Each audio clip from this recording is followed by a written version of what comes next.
Quiz 3 is tomorrow, so make sure that you're prepared for that. Again, if you want to go over anything beforehand, please do so.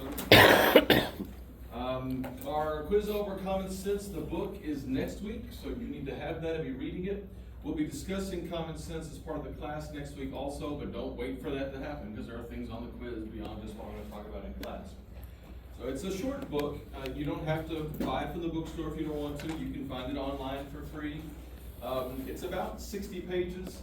The book you have has about 60 pages of editor's notes beforehand. So different versions of different things. So if you're curious, do you have the right one? Is it the full thing? That's fine. You can do that. It takes less than 2 hours to read it. It's a very quick read. And there'll be 10 questions on it. And all the questions are going to be, what is he arguing is common sense? There are many ways of arguing it. There's a really famous big one. But there are all these details that he says, it's common sense that this is going to happen, and this is going to happen. And so that's really what you should be looking at as you read it. Again, if you want to go over that with me beforehand, please do so. This PowerPoint is perhaps the longest one we have all semester. It really sort of has two parts to it that are kind of intermixed. What is the causes of the revolution? What are these laws that are being passed by the British that are irritating the American colonists? But then also, why are the Americans so upset? The philosophy of this. And those are the two things that really matter here, especially as we talk about building the United States. The practical things that upset them about British policy, but then the theoretical thing that upsets them. And ultimately, that's the only thing that justifies independence as an option, because they believe that there's a flaw in the system itself.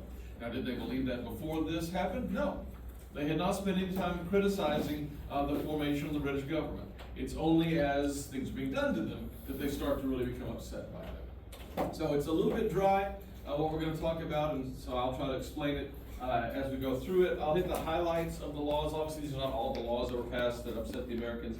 But the ones we talked about, remember, they have one of two purposes, sometimes both purposes, to make money, to pay off the debts from the French and Indian War, the 7 Years' War, and to teach the Americans that the British are in charge. All of the laws deal with that.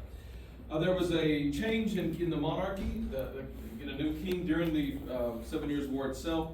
King George III, the grandson of George II, takes over. And I mentioned him before, but he was actually English, and he considered himself to be an Englishman.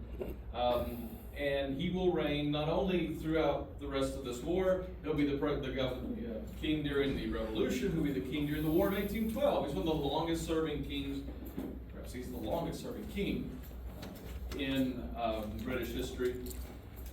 He's also most famous for being insane. He's referred to as Mad King George. There's been a number of studies of him, and there have been a lot of theories over the years, but most recently, people believe that what he actually has is bipolar disorder, and that he actually seems to indicate that's what he's struggling with. He does have a period where he speaks nonstop for days, essentially, and that would appear to be part of the problem he has. That does not materialize, however, really during the American Revolution. He kind of has his first outbreak at the end of the Revolution. Maybe the Revolution helps be the reason why he starts to have his mental issues. But much of the famous badness actually happens in the early 1800s.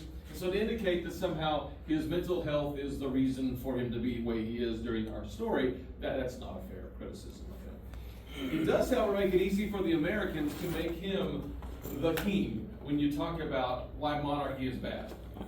Here's a guy who's the king because his father was going to be king, but his father already died, so his grandfather was king, and he gets to be king for 60 years, even though for parts of it he's institutionalized because of mental illness, and yet he's still the king.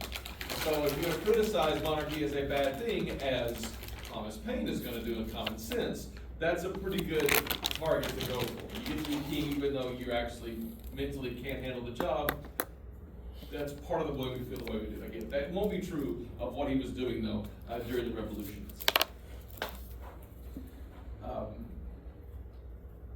Because he is more involved in governing Britain than either his grandfather or great-grandfather, he does play a larger role in actually determining who the prime ministers are. And so that's where he's more politically influential than his predecessors had been. And so for him, he gets the prime minister at the end of the war here is George Grenville. And Grenville is the first of the prime ministers. We're going to go through a bunch of them really quickly because basically every year or two you get a new prime minister in this period. And that probably tells us how difficult a period it is to govern Britain because of the problems of the debt and these out-of-control colonies.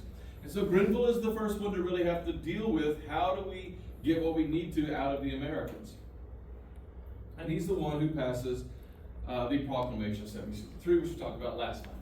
This law that says you're not supposed to cross the mountains into enemy territory. However, the Americans completely ignore that and do it anyway, and the British really have no way of enforcing that law. But that's an attempt to teach them who's boss. Okay, I'm going to go through this a little bit thematically. I'm going to bounce around a little bit when it comes to chronology, but for the most part, we're going to do the 1760s, then we'll move to the 1770s. So the next one I want to talk about is the Mutiny Act of 1765. The Mutiny Act is a common law that gets passed in Britain at the time. It's essentially what we would call a defense spending bill. It's the term they use to describe how they're going to govern the colonies. And so there are a number of them over the years, and this is just the most recent one in 1765. But it has a part of it that is more famous to us. It appears in our Bill of Rights. That's referred to as the Quartering Act. So as Britain is looking at its empire and realizing that the colonists, not even the natives, that's part of what's been going on here, but the colonists themselves are becoming a problem. This is to regulate them, and it says that if we are going to have to spend more money on your defense, you're going to have to spend more money on your defense. And specifically here, you got to give us places for our soldiers to stay. Now the idea is not to stay in your home. That's not the goal. The British don't want to do that. What the British say is, if you have available public spaces, warehouses, buildings that are not in use, that you can use as barracks, we need those. So it's asking the colonial governments to requisition large spaces, large buildings that are not being used, that they can house British soldiers. Some colonies will do that very well, other colonies will resist that very much. But it's this concept of we're here to protect you, you need to play a larger role in providing for us. That's what the Quartering Act is really trying to say. But if they're here to protect the Americans, then why are they stationed in the major cities of the East Coast and not out there on the border where the enemies are, the Indians? And it's because they're not here to protect them from that. They're here to make sure they do their job as colonists. And so instead they're going to be housed in the major cities to enforce these laws we're about to talk about. The Navigation Acts from a century before, but these new laws, and that is not lost on the Americans. This military presence on your streets trying to make you do the things that you're supposed to have been doing for a long time. An example of dealing with trade and the things the Americans have been doing is the Sugar Act of 1764. This is a century after the Navigation Act started talking about don't buy from other countries. You're supposed to buy from us. Don't ship to other countries. You're supposed to ship to us. And of course the Americans first century have ignored that as best they could. So the Sugar Act is an example of just how far from their job the Americans have gotten. Remember, the colonies exist to make money for England, not for themselves. The colonies exist to make sure England gets money, not to build a free country over in North America. But the Americans have been buying sugar from the Spanish, the French, the Dutch colonies of the Caribbean, which in no way benefits Great Britain. They then took that sugar and converted it to molasses. And they sold that molasses to other people in other colonies. They took that molasses and converted it into rum and sold that to other places. None of that helped the British Empire. All of it is a violation of the Navigation Acts, and yet the Americans do it because it's good for them. It's a good business to be in. So the Sugar Act makes it illegal to do something that was already illegal.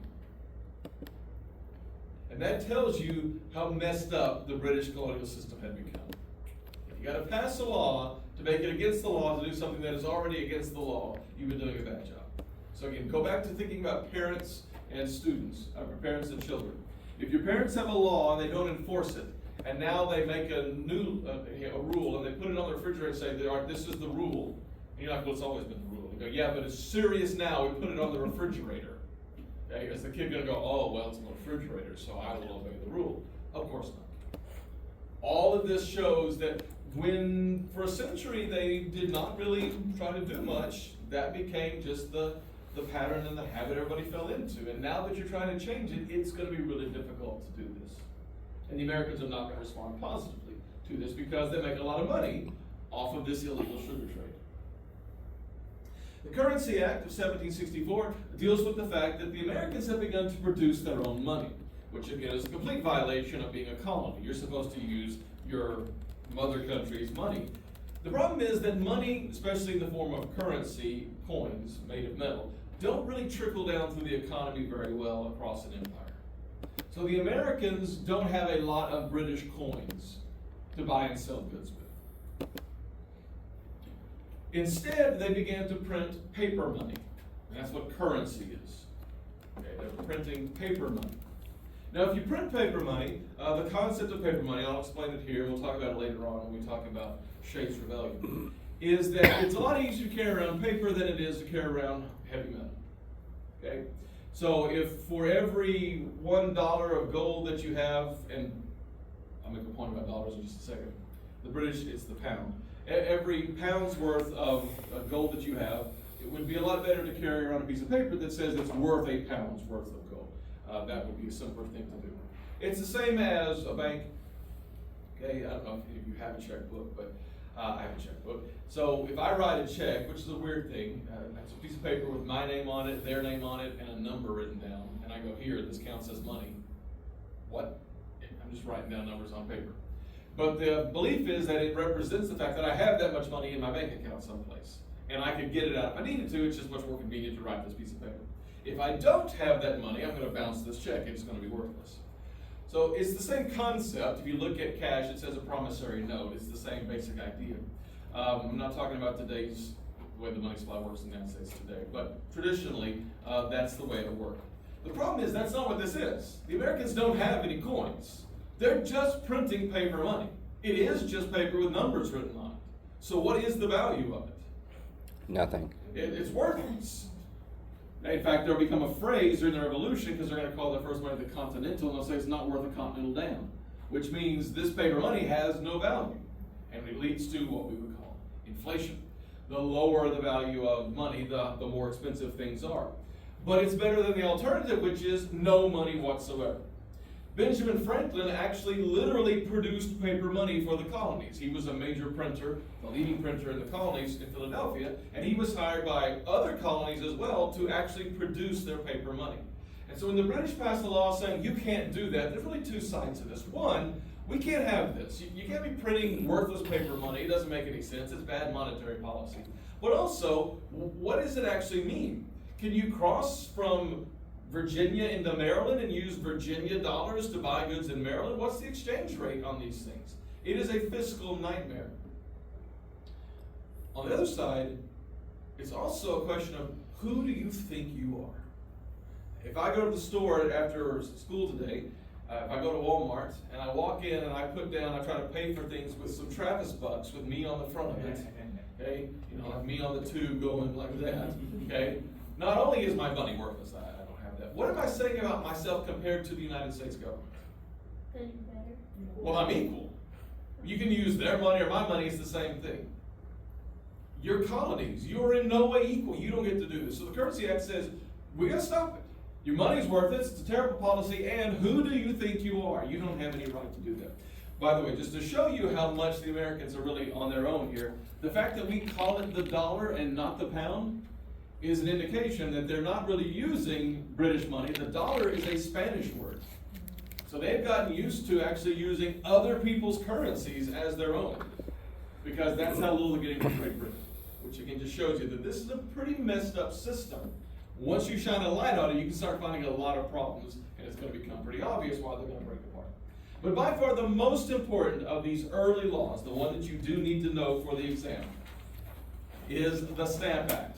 Now, if you're going to answer the question of what are the causes of revolution, all of these would be good things to talk about. But the Stamp Act is the most significant because it is a different kind of thing altogether.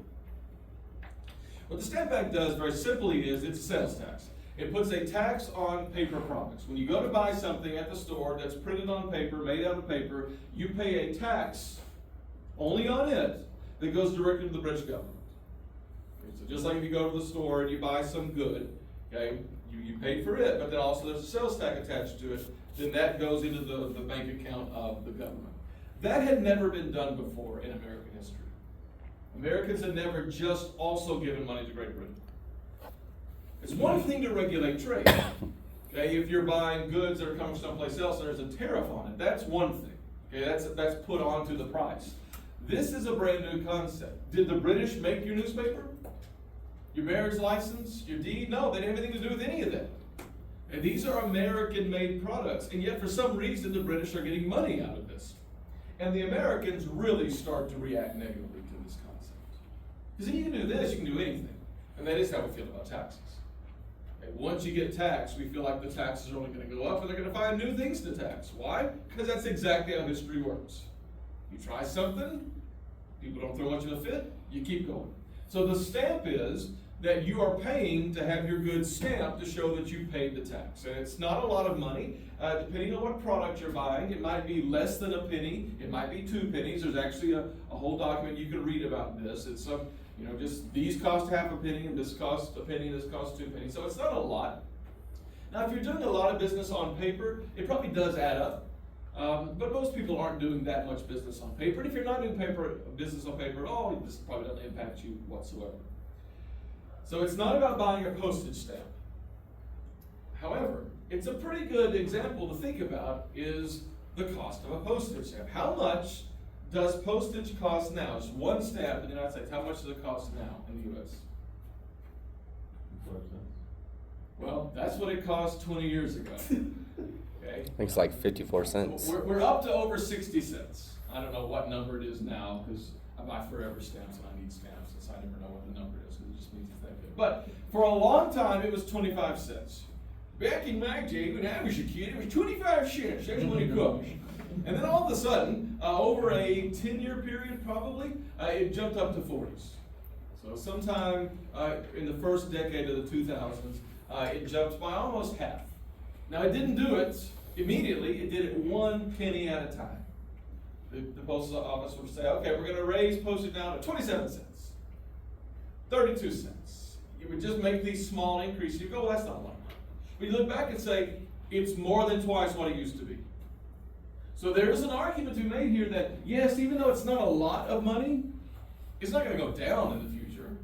It will add up eventually. It is significant eventually, and that is a fair criticism of any fees, any taxes, anything you pay. They rarely ever go away, and they probably just continue to increase as we just get used to it. Oklahoma recently got rid of the grocery tax. That was something that's happened in the last legislative year. But for a long time in Oklahoma, you pay taxes on groceries that in Texas, people didn't pay. So people who lived along the Texas border would actually cross into Texas or Arkansas or one of the other states that didn't have it and buy groceries. And so now Oklahoma has changed that. So there's an example of a tax that went away, but it was there for a long time, and maybe you didn't even know it was there. Maybe you're just like, well, you just pay taxes, that's the way it is. And so that, again, it does happen. But philosophically, what becomes so upsetting about this tax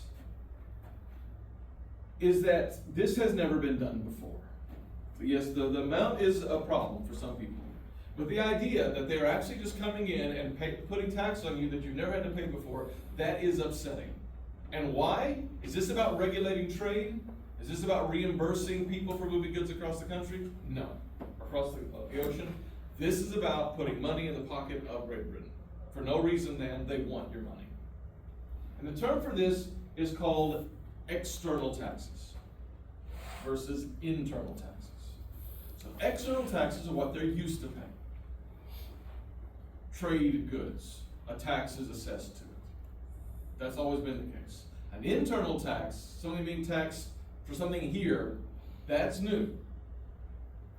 Again, it's not that they have to pay too much. They pay way less in taxes than people in England pay. But it is the change that really bothers them. So for George Grenville, this series of laws to try to regulate the colonies could not have been better aimed at irritating the colonists. Every one of these messes somebody up. Because who's making all this money doing sugar illegally? The richest people. Eventually we're going to know that John Hancock of the Declaration of Independence, he's one of those guys. He inherited his uncle's trading merchants business, And they make a lot of money by not paying taxes, by smuggling goods, by bribing people not to collect taxes. So you're gonna get wealthy people who don't like this, people typically dealing with with the paper products, probably gonna be businessmen and wealthier people as well. So you're starting to irritate a group that we're gonna call the Founding Fathers. The political, economic, social elites are the hardest hit by these, and they start to get agitated and complain about it. If you're a farmer living on the frontier, probably none of this affects you. You're probably not bothered by any of this, probably maybe you don't even know that it's going on. The people in the cities do. So it starts to trickle down through the system and stir up revolt. It is not the cost of the tax, it is the concept of the tax. You're not regulating commerce, you're simply taking our money for yourself. If we accept this, we'll have to pay more in the future, you'll keep doing this, and most importantly, you didn't ask us for it. The word here is consent. What the colonists are used to is taxing themselves. We raise taxes on ourselves to pay for things we need. You are not doing that. You're not asking us. You're not saying, here, would you assess this? You're telling us. That is a change in the relationship. Imagine here we are now this semester. We're over a third of the way through. We've already had our first exam. If on today I decide to start changing up the class and doing it differently, and you're going to say, whoa, that's not what we've been doing. That's not what I signed up for. If I had known it was going to be this way, maybe I would have withdrawn from the class earlier. And that would be a fair criticism if I start changing it in the middle. And they're saying, you're changing it, the whole system, and you're not letting us play a role in this. Now, this concept of consent, do the Americans have the right to say yes or no? And are the Americans asking for the right to say yes? Or are they asking for the right to say no? Are they asking for veto power? That's another element of this whole issue. And that's going to be the reason why the British are going to have a hard time giving in on this. Because they're so irritated, they come together to form the Stamp Act Congress. They're going to meet together to discuss what we're going to do about this. How can we join forces to protest, to stand up to the British system, and to get them to back down? So this is the first time, really since the Albany Conference a decade earlier, in which the colonies had this kind of meeting. And we've put the word Congress on it, and you're going to see this is sort of the beginnings of a concept that will become our Congress. That representatives of colonies get together to discuss these issues. It's not a Congress, they don't have that kind of power like we have today, but it is the basic idea behind it. You have two different groups that really matter in this story. You have the Founding Fathers, that is the intellectual elites who are really debating and thinking about the issues, and then you have the mob. And the mob are typically young single men who express their anger by breaking stuff, by destroying things. Common feature of all societies. You can watch it on the news in the United States or any other country as well. I'm angry, I'm so angry, I'll pick up a rock and break that window.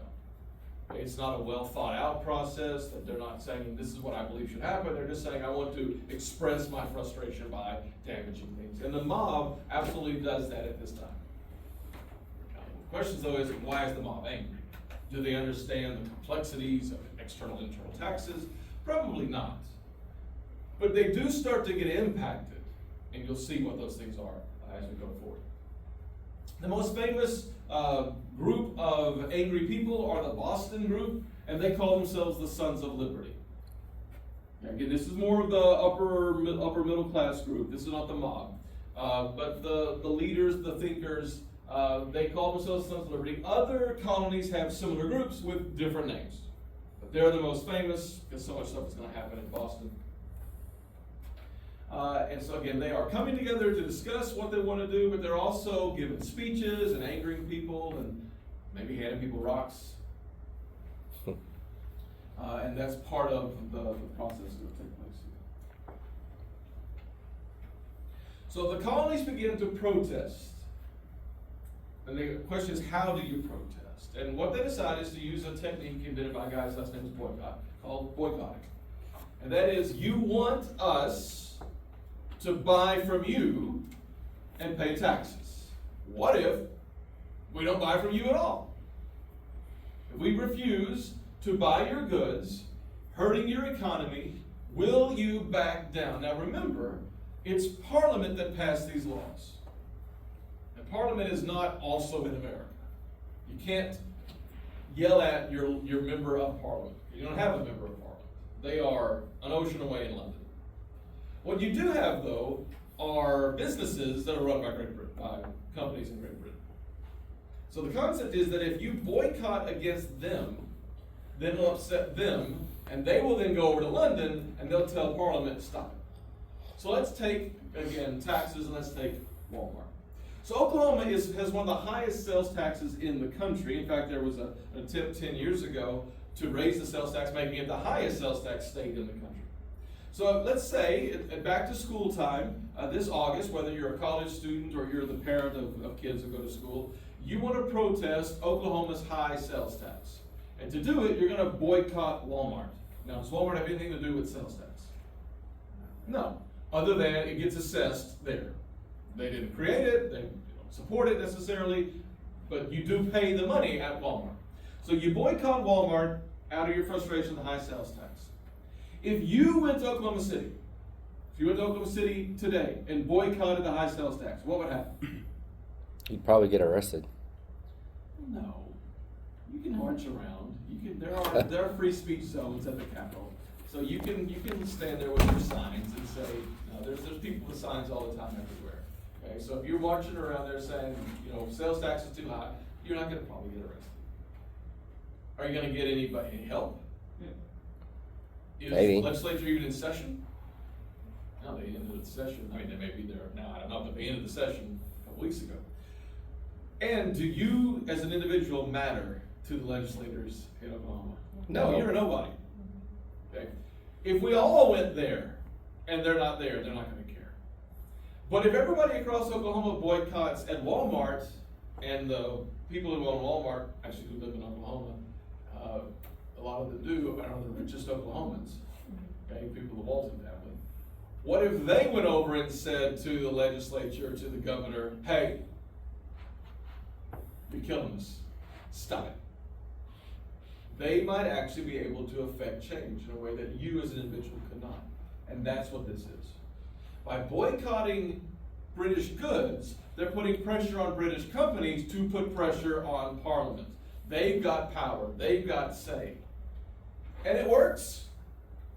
Great Britain repealed the Stamp Act. It failed. It did not accomplish what they wanted to. It riled up the colonists. It cost these businesses money. It's a complete failed experiment, and it went away. So how do the colonists feel about all of this now? Angry. How do they feel about the end of it? Oh. Yeah, it worked. We threw another fit, and they backed down again. Throwing fits works, and we should have thrown a fit because they backed down, which must mean they were wrong and we were right.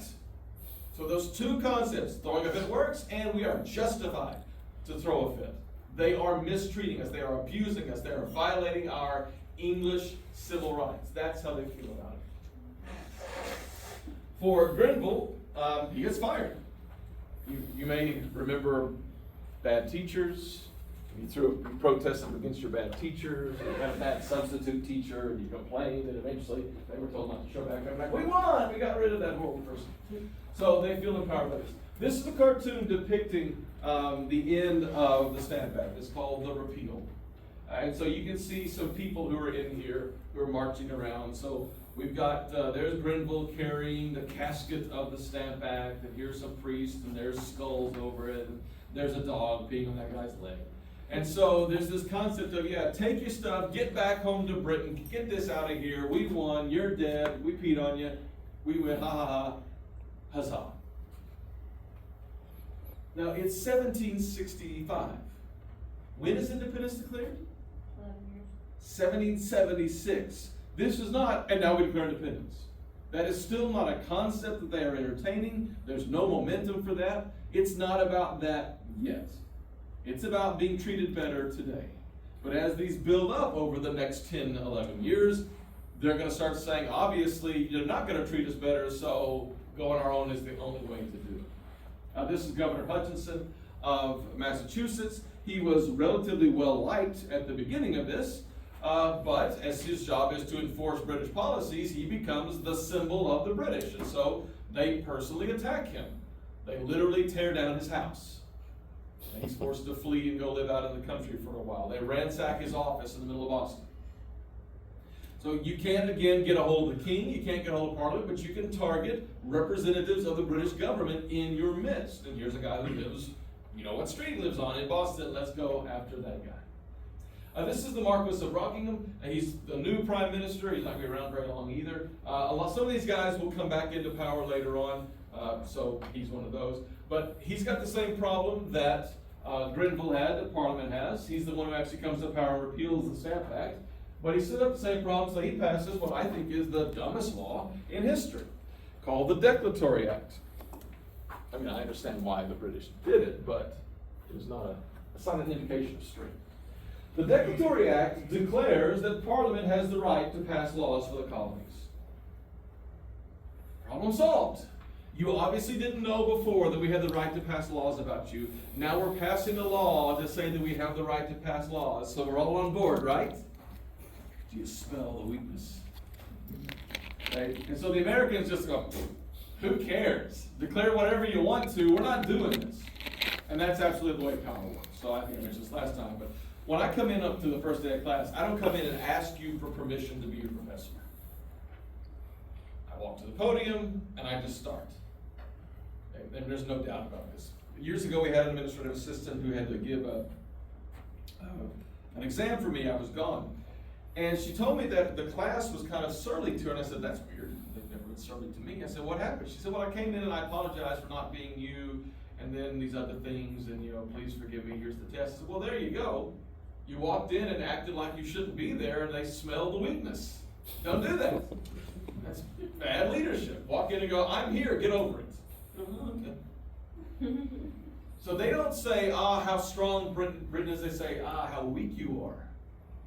You think you need to pass a law to tell us that you have the right to pass laws. That's not the problem. We don't want to do what you say. That's the issue. And so Rockingham will not be around for all that long either. They just keep doing what they want to. The debt is still huge. They're not obeying the rules. This is a problem. You get a new leader, William Pitt, the elder, not be confused with William Pitt, the younger. He's the guy that Pennsylvania was named after. But his son will also be prime minister. His son is probably the bigger deal. There's his finance minister, Charles Townsend. You can see them wearing a military uniform. It'll be Townsend's job to come up with some series of taxation that will allow you to make money. That word revenue is the making of money. Revenue is the money you bring in. Cost is the money you spend out. Hopefully, if you subtract costs from revenue, you equal profit. If, however, your costs are higher than your revenue, it equals loss. So they're trying to raise the money coming in. You got to look for new sources. Again, that means new taxes. So Townsend will tax some goods, and they're referred to as the Townsend Acts. Now, a lot of these things are actually individual laws, but we just group them together into one big thing because it's easier for us to keep it organizationally because they're the same thing. So here's what the Townsend Acts do. On the issue of power, New York has emerged as the colony who is not providing shelter for soldiers. They are not abiding by the Mutiny Act. They're not giving quarters to British soldiers to stay in these places, and they need to deal with that. So because New York is failing in their responsibility to find available housing, the New York loses its right to self-government. The New York Assembly is now prevented from meeting. So the local legislature that New York had established in the colonial period is now disbanded by the governor until they comply with the law. Now this is going to be a very common thing. It's actually what got Charles I's head cut off back in the 1640s when he disbanded Parliament. So it is a common thing that when Parliament goes against you or your assembly goes against you, that leaders may make a power move and just say you can't meet anymore. And that's a pretty good way of really irritating the people. It doesn't really work out very well, except of course in a dictatorship. And that's not what you want. And so by doing this, it's going to alienate people in New York certainly. On the issue of making money, they tax specific goods. So remember on the Stamp Act, the criticism was, you're taxing my local newspaper, you're taxing the marriage license, you're taxing the legal documents that I use. In this case, they tax 5 goods in particular that are all from outside the colonies. Lead, paint, paper, glass, and tea. These are products that are produced outside the colonies and brought into the colonies somewhere else. So that is not an internal tax. That is an external tax. according to the traditional system, that's okay. It's okay to do that. Now, what do lead, paint, paper, and glass have in common? Building materials? They're building materials. So again, does this impact a farmer 100 miles away from the coast? Not really. Probably not. Does this impact a poor person? No. Well, not directly. But it's more something that happens. It does impact them indirectly. If your job is painting, fixing people's windows, and that sort of thing. So while it may not be hitting you in the pocketbook when you buy products, if you can't get a job, you get laid off because your employer is having a hard time paying for things, supply chain issues, then maybe it does affect you and help motivate the mob to be angry. And then why tax tea? Because Britain has a monopoly of the British in your company. Yeah, because they drink tea. Okay? You only tax goods that people want. If I tax autographed photographs of myself, I wouldn't make any money because no one would buy it, not even me. Okay? Who would want that? You have to tax things that people actually want. So by taxing tea, you're able to tax something that people actually want to buy. And Americans are English, and they are a tea drinking place at this time. Now they won't be after this, in part because of this, but they are a nation of tea drinkers. So you pick goods that people want. These are luxuries. So the idea is that people will pay them because they want them and they need them. And the idea is that you'll be able to make money off of this. Again, the British response is, hey, you guys criticized the Stamp Act because it was a tax on goods inside your colonies. These are taxes on goods that are coming from outside your colonies. Therefore, you should be okay with this. And essentially what they've done is they've called their bluff. Now, over in London, Benjamin Franklin is serving as kind of a lobbyist for several colonies. And Franklin argues that probably this will be okay. That the Stamp Act was a bad idea, but this one actually, that's reasonable. You have a right to taxes, and these are goods you're producing. So yeah, probably the Americans are not going to get that upset about it. He's wrong. Americans do get upset, and then they bring Franklin in before Parliament and say, what is everybody so upset about? And Franklin goes, well, let me try to explain what's really going on here. So Franklin completely missed on his prediction. Why? Because he's actually right. Franklin is saying that logically, this should be okay because it's traditional, and the Stamp Act was bad because it had never been done before. And Franklin is absolutely correctly identifying what the issues are. But because he's in London and not America, he doesn't really know what the Americans are saying. What the Americans are saying is, we hate taxes. We don't care what they are. We may say things. We don't mean any of that. We just hate all taxes. Death to taxes. And so Franklin doesn't get that. He doesn't know that. But also, you can't sell that to Great Britain. They're never going to accept that. The Stamp Act bad, you can sell that to Great Britain. Don't do that again. But you can't put any taxes. That is never going to work for Britain. So Franklin really is in a position here. And he's not all that popular. People at this time are not sure that Franklin is all that pro-American. He's going to prove that he is. But because of his weird position, he's kind of caught in the middle. What do the Americans do? Well, it makes it easier to figure out what to boycott. They boycott lead, paper, paint, glass, and tea. Game on. Let's play some chicken. Who's going to blink first? Do we need it and we're going to buy it and take the tax? Or can we boycott it and you're going to need to sell and you're going to cut the tax? Which one's going to win? That becomes the issue. To enforce the taxes, the British are putting more people on the ground, more tax collectors, customs officials, soldiers. They're building more governmental offices whose job it is to assess these taxes. So there's much more of an infrastructure that they're putting in. They're trying to crack down on illegal importation of goods. People who are most negatively affected by this are the merchants or the people who buy and sell goods, either because the boycott is on and they can't sell goods, or the taxes have gone up and people don't want to buy goods. Okay, not everybody agrees with the boycott. Some people want to drink that tea.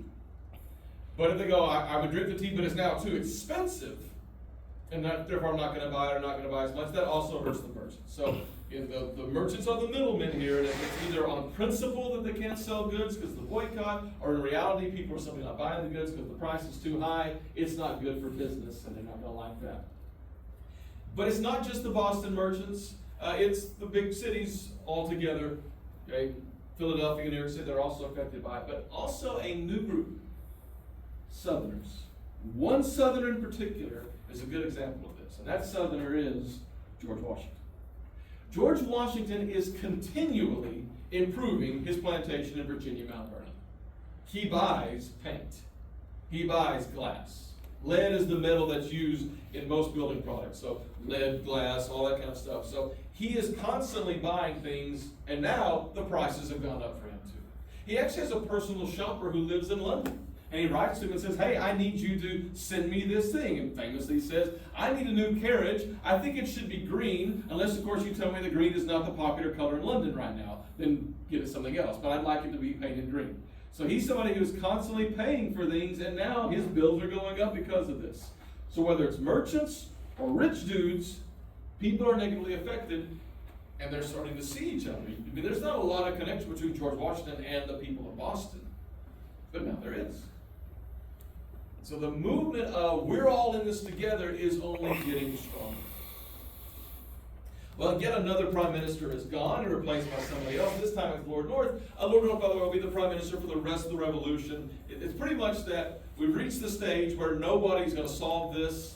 So just give it to somebody and let him do the best he can. Lord North and the king are very much simpatico here. We're starting to see two different parties develop in British politics. We'll talk about that in a little bit. The Tories, that's today called the Conservative Party, that's a party in power. And then the other party is called the Whigs. And eventually the Whigs become the Liberals, and eventually the Liberals become Labour.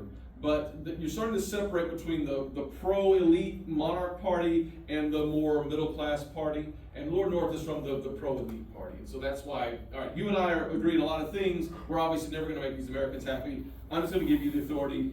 Do the best you can for as long as you can. We'll see how this works out. So that's Lord North. He does repeal the Townshend Acts because, again, they didn't work. It hurt British businesses because they were unable to sell their products, either because of the boycott or because of high prices. However, he did not repeal the tax on tea. So I'm going to say something here, and usually the students say something, and then I'll say that's what's wrong with America. So let's see if that's what happens. You got 5 things that you want, okay, and you get 4 of the 5 things that you want. Are you satisfied? Okay, well then you're what's wrong with America. We've got to be able to compromise here. Okay? You can't get everything you want all the time. That is not a reasonable position. You got 4 of the 5 things that you want. That's good. Thank you very much. Okay, and so that should be the response. But this all or nothing concept, that's how we've landed in the mess that we're in. I refuse to do anything. I'm going to vote no. Send me to Congress and I'll just vote no on everything. Well, then nothing's ever going to get done. So, and you told your politicians that's okay, so it's your fault. Okay, so you get 4 of the 5 things that you want. That should be enough. Why do you think they didn't cut the tax on tea? Money. British East India Company? Not yet. You still need to resupply from the war? Yeah, they still need money. It's also still that gotcha. They think that people will pay for the tea. Okay, so think about you.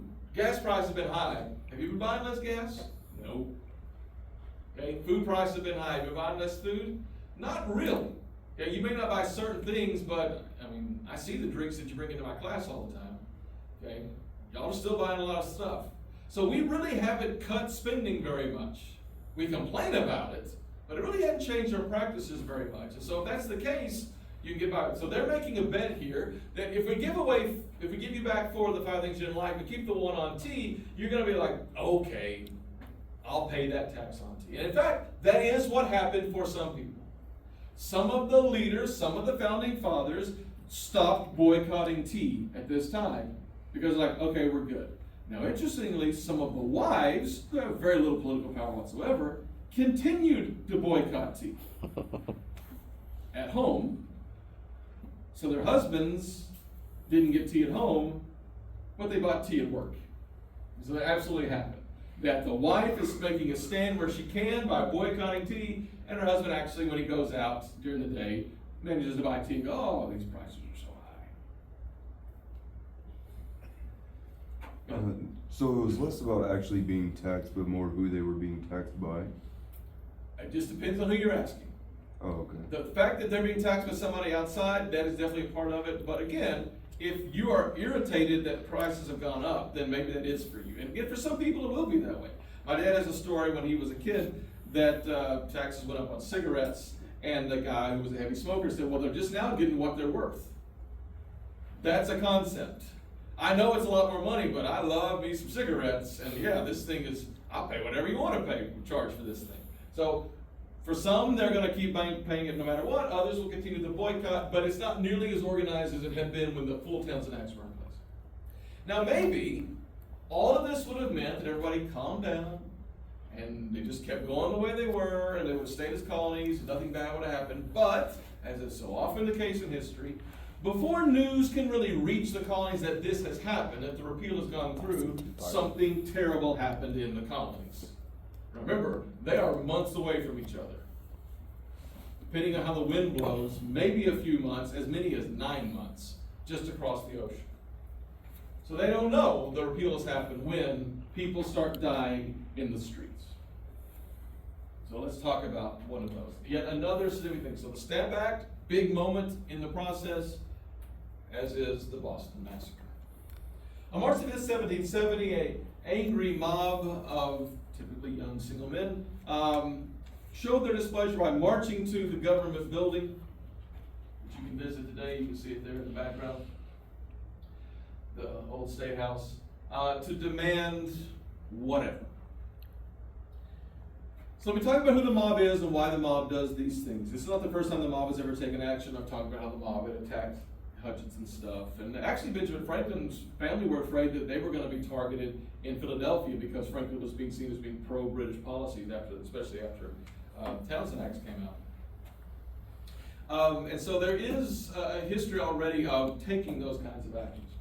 But who is this mob? Well, in Boston specifically, the mob are out-of-work sailors. The way sailing works is you sign on to a ship and you work for that ship as long as they're at sea. And so if it's going to be gone for 2 years, it's a 2-year job. When your ship comes in, that's where the phrase comes from, when your ship comes in, you get paid and laid off. And until you get hired onto another ship, you've got the money in your pocket from this voyage and you're going to start spending it. Because Boston is in the North Atlantic and the North Atlantic is dangerous, the Titanic ran into an iceberg in April in the North Atlantic. From basically November-ish to April, the ports closed in the colonies. They might actually freeze in the case of Boston. You might just be frozen, not be able to get in and get out. But it's dangerous, and so typically no new ship is going to depart in the winter in the North Atlantic. So if your ship comes in and you get paid, and you start going to the local bars, and you start, trying to date women and all those sort of things, spending the money, and you run out of money, and it's December, probably not going to find a new ship willing to take you out until the spring. So what do you do in the meantime? Well, you pick up odd jobs around town. You need somebody to chop your firewood, you need somebody to paint that fence, you need somebody to fix that window. And that's why the mob is upset in the winter of 1770. Because the boycott is on. So they can't get these jobs. They have no means of actually paying for their food, their wine, their women, their song, all those sort of things. So they are very personally frustrated by this. Also, British soldiers work shift work. They work on, they work off. So if you're a British soldier in Boston and you have a day off, you might say, well, I'd like to make some extra money. And so, hey, I noticed that you need to have your fence painted. I'll paint your fence for you. So you got an out-of-work British sailor, a Boston sailor, who needs the money to live off of. So he says, I need, let's say, I need $1 an hour. And the British soldier says, actually, I'm getting a paycheck, so I'll do it for 50 cents. He's going to get that job. So not only are you finding harder to get jobs because of the boycotts, and you may not understand taxation, but you know there's a boycott on, and the British are to blame for the boycott. So you're mad at Great Britain, but you're personally frustrated by the fact that that soldier there is stealing your job and your loan and all the other things that you want. He literally stands in the way of your happiness, and he's wearing a red coat all the time, and it sticks out like a sore thumb. They call them the lobsters. And so you can say that guy's coat represents everything I hate about the system now. He's my enemy here. So that's why the mob likes to destroy stuff. I don't really understand tax policy. I don't need to understand it. The British have done something bad, and because of that, I'm being hurt. Let me destroy something that represents the British government. Whether it's a building or a person let me express my anger here. Now, they've done this enough that when the mob would take these actions, soldiers would be called up to protect government buildings. So if they find out that a mob is on its way marching through the streets, they would call out the soldiers, drum them out, and they would come and they would surround the buildings and say, stop it, point my gun at you, get out of here. And that's what happened on March the 5th, 1770. We're not really sure what happened. It's unclear who yelled fire. Somebody yelled fire. But the next thing you know, the British soldiers had fired their weapons into the crowd. Now, depending on what you read, and so for the quiz, you had a reading there about the Boston Gazette that was on the last quiz. And so it talked about, it was on the next quiz. Anyway, it talks about the issue that the Bostonians are the victims here. But if you interviewed the captain of the British unit, he would say, we weren't the bad guys here, we didn't do anything. We did our jobs. But the story is told that the mob is good and the soldiers are evil murderers. Now what's really happening is that the angry crowd is throwing rocks and snowballs and ice at the soldiers who are literally backed up against the wall.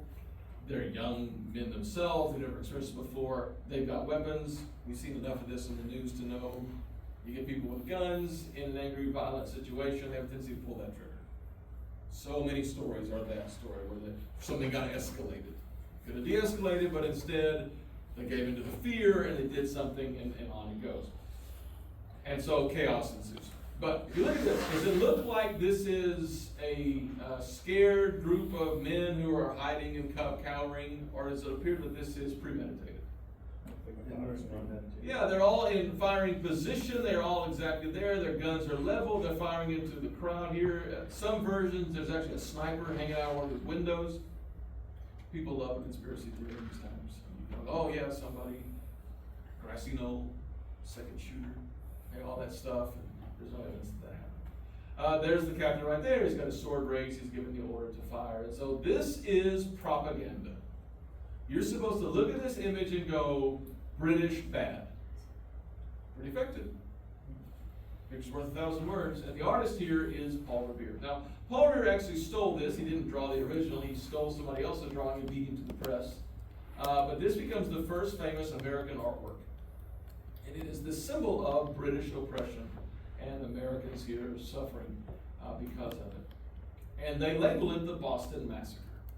Now, what is a massacre? Everybody dies. Okay, so mass killing, large amounts of death, and what kind of people die in a massacre? The innocent. Well, in this case, 5 people died. Now, that's a tragedy. That's just like it isn't. But it's not really a mass killing, as bad as some are. And are they innocent? If you throw a rock at a guy who's got a gun pointed at you, you're part of the story. That's not exactly what innocence is. So what happened is 5 men ultimately, some of them died instantly, others died later, their wounds died from this, and the cry goes out, this has been a Boston massacre. Now the 5 men that are killed, this is their grave in the Granary Cemetery, which is right around the corner from the Massachusetts Capitol building, and this is actually taken from the street. You can see it. It's the same cemetery where Benjamin Franklin's parents are buried, and John Hancock and other people. But their names are listed there: Samuel Gray, Samuel Maverick, James Caldwell, Crispus Attucks, and Patrick Carr. Now of the 5, who's the most famous? Gray, Maverick, Caldwell, Attucks, Carr. Which of those is the most famous person? Addicts? It's Attucks. Crispus Attucks is the one that people have probably heard of. Why? Because he's black. He's the first man to die in the cause of liberty for the American Revolution, and he is a man, he's actually part African American, he's part Native American. He was the first person to die. He had spent time as a slave, and it is quite ironic. The first person to die for liberty was someone who had actually spent time as a slave. But he is himself a sailor as well. His Indian ancestry is from the islands off the coast of Massachusetts. Now, why is he the most famous? Because he's black. What do I mean by that? Well, there's the image. Can you find the black man in the crowd? He's not there. When they told the story, they ignored the fact that he was black. Now, this is him right here. This is Crispus Attucks. Now, in some versions later on, you will see that they put some darker ink over the face. But that's not the image that went out. Why did they white out the black guy in the crowd? Would have made the cause look worse. Yeah, that's not going to be inspiring to people who own slaves, to Yeah. people who are building a system on racism. So when we talk about institutionalized systemic racism, this is an example of that. If you're intentionally denying someone's identity because you don't want that message to go out that black people can fight for freedom too, or worse, that black people deserve freedom, got a whole system in the South that doesn't work that way. You don't want that message to go out. So what is the response? Well, that's why Black History Month exists. The idea that there have been groups in history who have been ignored on purpose, who you gotta stick back in. Now, what we'd say is, what's the crime here? The crime is, why didn't you just include the guy as he was?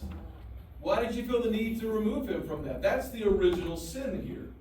So while people criticize things like, History Month,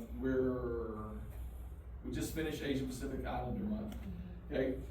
People say, well, whatever is going on there. Again, it's just an attempt to say, there have always been these other people in our story who didn't always get included, apparently because of color of skin. So not they're more important than somebody else, but put them back in the story. Don't leave them out because you don't like what they are. That's not really fair and accurate. And we do this all the time. Now, you can do it with people like Martin King Jr. as well. Some people will just ignore the fact that he's a preacher. The vast majority of the words that Martin King Jr. ever said in life were sermons about Christianity, not about civil rights. But if you're not a Christian and you like Dr. King, you might just ignore the whole Christianity part of it and go, I just really like, I have a dream. That's not fair to him. So again, don't try to change people to who you wish they had been. Let them be who they were. It was their lives. They did their stuff. Give them the fullness of that. And so Crispus Attucks has become sort of the symbol of this in American history, of someone who was not given his full identity because people didn't want his identity to be told to people because it might send the wrong message. Okay. Just a side note, what are often called the history wars, that sometimes people who write the past or make images of it, they're making decisions on purpose for their own reasons that are not really good for us. The other thing I want to talk about here is, yet again, there's a dog in this image, and yet again it has a leg raised, although it's not peeing and appears to be injured. Why is there a dog in the bottom center of this image? People like dogs. People like dogs. How can this be an angry mob when there's just a little dog there also? I think we're supposed to believe that he was walking his dog and got gunned down in the street. So it's a symbol of innocence. Poor animal's been hurt, but also this is not an angry group. These are just people minding their own business, and these evil soldiers just gunned them down the streets. That's the message you're supposed to take from that. Well, it works. It is a popular message. For the men themselves, they are put on trial, and none of them are convicted for murder. They are defended by future President John Adams. And John Adams argues, hey, this is self-defense. They have a job to do. They did their job. Okay? The crowd is the bad guy in this story. They're the ones who attacked them for no good reason. They were harassed. They were beaten. It may well be that an American, somebody from Boston, yelled fire to encourage them to shoot, to blame them for this. And so he's able to get them all found not guilty of things like murder. Only a few of them are found guilty of any crimes whatsoever. Okay. And they are lesser versions of manslaughter. And their punishment is to be branded upon the thumb. So none of the British soldiers are executed for murder or anything like that. That didn't happen. John Adams successfully defends them. But again, branding on the thumb is painful, certainly. And then they're sent back home. You don't want those soldiers walking around Boston after that day. Because people go, oh, that's one of the soldiers who did this. So you all need to go back to London. We'll have some other soldiers involved with it. So again, not convicted of murder. John Adams stands up for what he believes is right, and obviously doesn't cost him because he goes on to be the second president of the United States. But he did bring the colonists together. Is this a good moment in U.S. history? Is it a good moment in British history? The reality is, when you gun people down the street, no matter who's at fault, nobody wins. This is not a good thing to have happened. And because it's such a bad thing to happen, both sides take a step back and say, we need to really think about this. We don't want more of this. Because from the British perspective, why have you killed people? How do you justify this? Well, they were angry. They had rocks. So we killed them. But if you're an American, why have they died? Why do these men need to die in Boston? Because you don't like taxes? Is that really enough to get people slaughtered in the streets? And so that's what happens in these moments of absolute crisis, is everybody step back and goes, not let's blame them, but let me think about me here. Let me look inside myself and think about what am I trying to do? I mean, for the British, this isn't going to work. More massacres is not going to solve your problems. It's going to make them worse. If you're the Americans, does it get you what you want anyway? Now, it may well be that because they're at the same time this is happening, the Townsend Acts got repealed, so maybe some Americans are like, it worked. They died for a good cause, but that really isn't what happened. It had already been repealed, so really they lost their lives for no reason whatsoever. They were protesting a law that no longer even existed.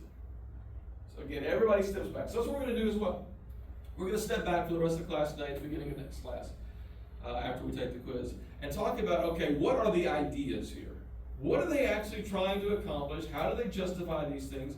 Then we'll get back into the causes. They're going to start ramping up again. There's a period of pretty much nothing major happens in the early 1770s, but by the middle of the 1770s, 1773, 4, 5, 6, they start happening again. And that's the one where we start really getting the push for independence. This is Sam Adams. He's the cousin of John Adams. He's the more important and famous of the two in the beginning. Eventually John Adams surpasses him. Sam Adams today is famous for a beer company in Boston. It's not his company. He was briefly a brewer. Sam Adams is pretty much terrible at every job he ever had. His really good job, the thing that he's great at today, he didn't have it back then. If they had it, he would be a motivational speaker. That was his actual gift. You needed to have a quick speech to rile people up. Sam Adams was your man. Get on up here, Sam. Give that speech. We'll get fired up and go do something about it. He's the guy who figured out pretty early on that Boston needed to be part of a larger movement here. And that larger movement is called the Committee of Correspondence. So we need to communicate with each other and tell each other, hey, this is what happened to us. We just had a Boston massacre. Maybe you're going to have a Philadelphia massacre, a Charleston massacre. Tell us what you're doing. Let's keep this going. And even though nothing much happens for a few years, it does keep the spirit of dissent alive. The fact that they are openly talking about how they're standing up to the British and that they're not alone, we're all in this together, is always an important concept, they're able to keep that going. Now he'll go on to be a member of the Continental Congress. Again, John is the one who actually helps draft it. He's one of the first people to really be pro-independence. He's probably the most famous of the first people to be pro-independence. The actual first person literally goes insane, walking through the streets, says pajamas, shooting pistols in people's houses, insane, so he kind of got cut out of history. But James Otis is probably the first person to do it. But he's part of a group in the Boston area who are loud, and they get together, they talk about these things, and they get pretty fired up. Also, just on a side note, I think you all need to practice how you're going to have your official portrait painted or whatever pose you're going to do. And so this is the one he went for. I don't even know what that means. What's he pointing at? I feel like he's going, This paper? This one right here? Is this the one you want? Where'd my tea go? I don't know. So just stand in the mirror. That's what I do. I stand in the mirror and just make poses. There you go. All right. So what is it though? What is the idea? What is the philosophy of the revolt? And where are they coming with this stuff? Well, first off, what the Americans don't want is to be seen as crazy radical lunatics. That is not a winning formula for change. If you can be dismissed as out of control, you'll be dismissed. So it's kind of like doing the evaluation at the end of the course. If you just come off as a very angry, crazy person, people will read that and go, well, I'm just an angry, crazy person. I've got to put it away. So the more radical you are, the easier you are to ignore. If you are calm and make good points, it's much harder to ignore. So the Americans do not need to be seen as, we're making this up. No one has ever said any of the words that we're about to say. We're new, we're radical, because that's not going to work. Instead, they need to tap into pre-existing commentaries on government. And they read those commentaries. They read the ancient Greeks and Romans who invented government. They read the Bible. But they also read much more modern European philosophers. There are some French philosophers. And most importantly, there are British philosophers. The late 1600s, early 1700s was a time of explosion of philosophy. Remember, they have killed a king, then they fired another king. So they were doing a lot of thinking about What is government and how does it work? And the Americans say, yeah, we're with them. We're not crazy. We're reasonable.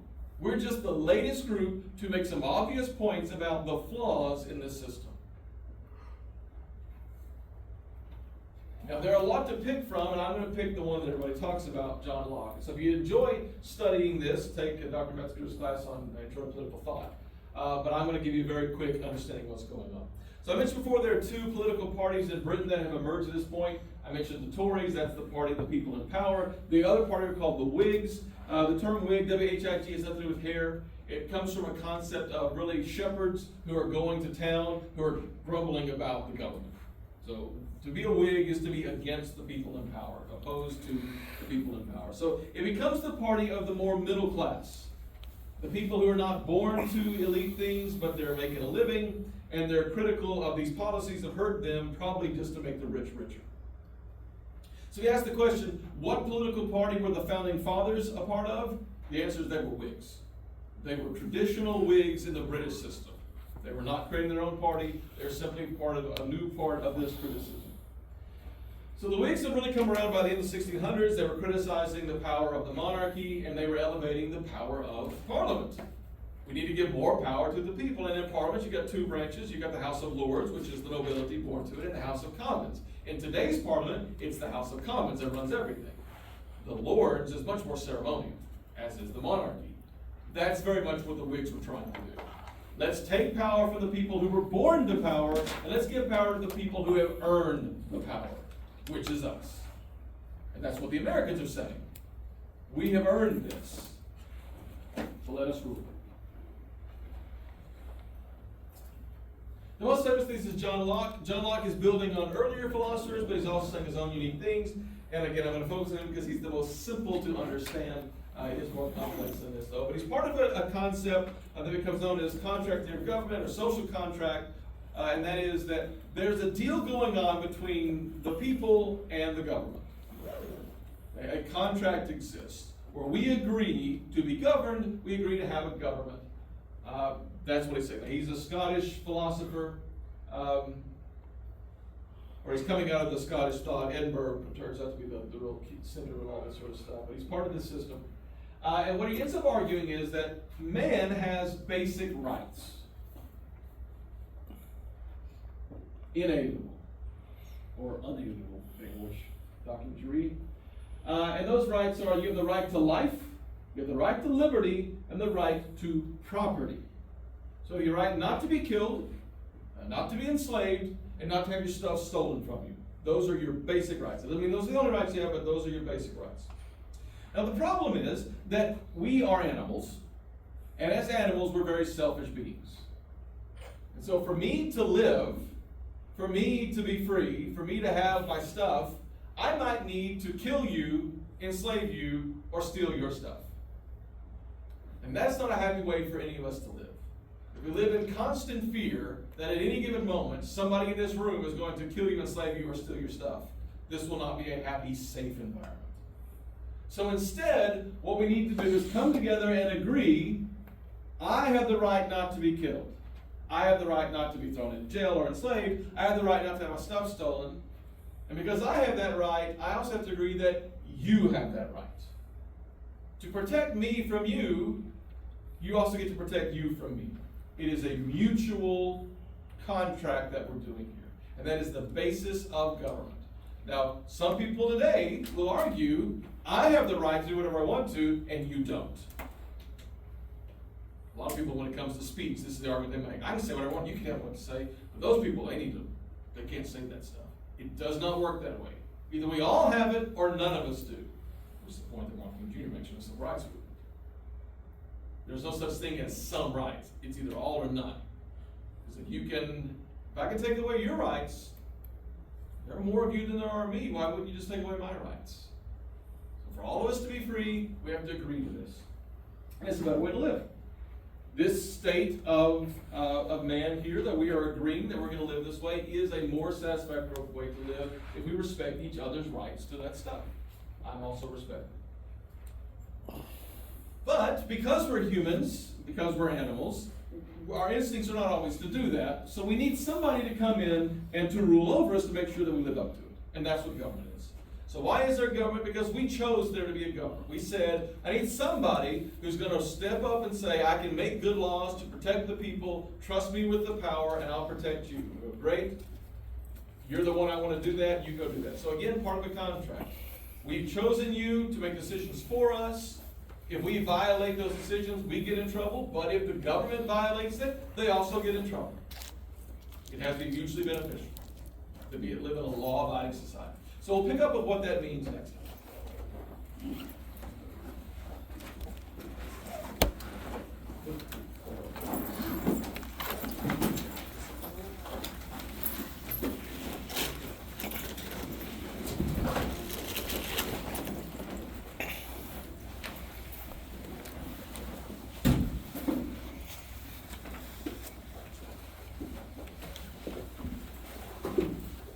I had a question about, Virtues. the question that was being asked was what he didn't account for.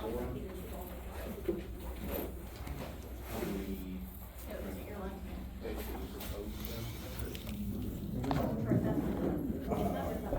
Well, it's not really from 13 colonies. It's Well- just his own personal way how to live his life. Okay, right. There just happened to be 13. Right. Originally there were 12. Okay. And he had 12, and he went around bragging about how he swallowed his how he's 12. And somebody said, you might want to add humility on the list because you don't have that. So this was his own personal thing. He kept a little book, and he would actually make it. He would write in and go, "Oh, today I did this. Today I did this virtue. Did this virtue." So that was his Okay. government document. That was like his own personal. Personal creed. Yes, he's not a Christian. He may be slightly religious, but he's definitely not a full-blown Christian. Right, So but he had some good ideas for how to live life around your fellow man. right. The thing that he didn't factor, would it be slavery? I think there's no answer to that. Right, There's no actual specific good answer have for gone through it. almost that, thank you for letting me But on charge the issue of them. slavery, it's a good one because he did own slaves. So I've been. Well, he also made a lot of money by running ads in his paper about this. And so here he's talking about these things. And so he does, by the end of his life, he starts to struggle with his position on slavery. And so he does change it. Oh, I was wrong. I ignored them. I did not apply it to them. Okay. You can also put, does this apply to women? Do women get these same things? How does he treat his wife? He lets his illegitimate son, he makes his wife raise his illegitimate son. Then he raises his illegitimate grandson. He takes both of them to Europe when he goes. He never takes his wife and daughter. No, you stay at home. Y'all don't need to be there for that. And they both are frustrated by this. Why do the boys get to go do this stuff? Why does he send the boys to school but not his own daughter? And so, yeah, are there things in here? So again, there's no right answer, and I didn't Well, guess that. based on it, it said something about, working hard and, being happy or being grateful or something along those lines, but it didn't account for slavery, but I didn't think of it in that regard, so. So a thing that Franklin is guilty of here it's a thing that we're all guilty of. Well, Franklin, when he's a boy, he's the youngest of the sons. He's kid number 12 or whatever in his family. He's got a few sisters who are younger than him. But his parents are middle class, if that, and their business is making soap. And so he goes to school, but his father can't really afford to send him to school very long. And so he's then apprenticed to his older brother, who's a printer in Boston. And he's not a particularly good printer and not a particularly good boss. And so Franklin is so upset by the way he's treated by his brother, he actually runs away. He broke the law. He has a contract to work for his brother, and he ran away. So he's actually a criminal wanted in Boston. He runs away to Philadelphia. And in Philadelphia, he's then able to flex all of his muscles, his intellectual muscles and all these sort of things, and start to build himself into it. And so when he's writing that list, you can say that Franklin is saying, look what I did. Yeah, it's right there. Look what I've accomplished. I did all these things. Be like me and be successful. And what we know and what we talk about all the time, especially in these days, is not everybody gets the same opportunities or can handle the same opportunities. And so that's that temptation. Well, I did it. And so like for me with you, when students complaining, oh, there's so much to read, I go, I read it. Well, I like reading. So it's not fair for me to judge you based on who I am. cause I'm not normal. Y'all are not gonna turn out to be history teachers. And so that's the thing, is that, yeah, is he saying, I have accomplished all these goals, and if I can do it, anybody has, and is that ignoring the fact that not everybody, one, he chose to break the law and run away, not everybody would do that. Not everybody is as gifted, not everybody had everything work out. What about women? What about slaves? What about people like that? So I think that's the temptation, that we're very much Americans, we're all about pulling yourself by your So he bootstraps. became the exception, pretty much. Well, yeah, he is the first great American, so he is the exception to almost everything. But I don't think he sees himself as that. I think he sees himself as anybody can do what I did. And that is the dream of America. That's the American Sees dream. yourself as like a standard. Right. How Yes, if you follow my simple instructions, everything will work out for you just like it did for me. Okay. And that's really not the way life works for a lot of people. Just like, if you look in a family of brothers and sisters who are raised exactly the same, why don't they all turn out the same? Because other things matter, other things happen, it's not that simple. So you can say that's one of the things that he perhaps didn't do. All right, thank you. But I would never ask that kind of complex question. I would say, what did he say you should do, as opposed to which of these other things? Right, yeah, 'cause the question was very, Yeah. That's why I don't ask the questions they ask, because they may be trying to get you to think about things, and I'm more interested in you actually just saying, what did he say about humility or charity or whatever other thing you want. Gotcha. Okay, all right, thank you. You're welcome. Have a good day, Professor.